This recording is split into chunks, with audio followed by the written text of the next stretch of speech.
මහේෂා බයිකින් අතුරේ වුණාකෝ. අද මොහේ යන්නද? පොඩි ගමනක් ඉතින්. අද ජීන් එනවකෝ.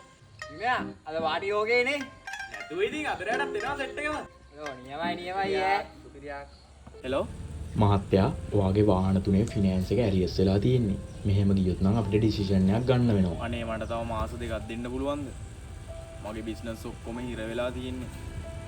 මං අනිවාර්යෙන්ම සල්ලි දාන්න. සෝරි මහත්තයා, ඇත්තටම එහෙමනම් කරන්න විදිහක් නැහැ. මොකද ඔයාගේ ෆිනෑන්ස් එක ඇරියස් වෙලා තියෙන්නේ මාස 6ක ඉඳන්.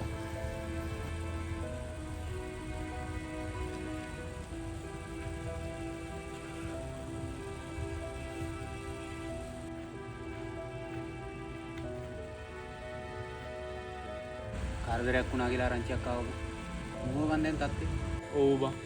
වාහන ටිකත් ඔක්කොම අරන් ගියා බං ෆිනෑන්ස් එකෙන් ඇවිල්ලා. බිස්නස් ඔක්කොම හිර වෙලා බං. හිතා ගන්නවත් බෑ ඔය. එහෙම තමයි බං. මිනිස්සුන්ට අමාරු කාලේනවා. කොල්ලු ටික දාවේ නැද්ද බං? උන් කවුරුත් දැම්මව ගණන් ගන්න නෑ බං. මේ වගේ වෙලාවක උන් බාපු එක මට නම් ලොකු දෙයක් බං. ඇත්තටම උන් මාරම යාළුවෙක්. උඹ වැඩි හිතන්න එපා. අපි හිමීට නැගිටලා ගේමක් ගහමු. ඔබට මං ඉන්නවා. මට ඒ වාතේ නැත්තේ.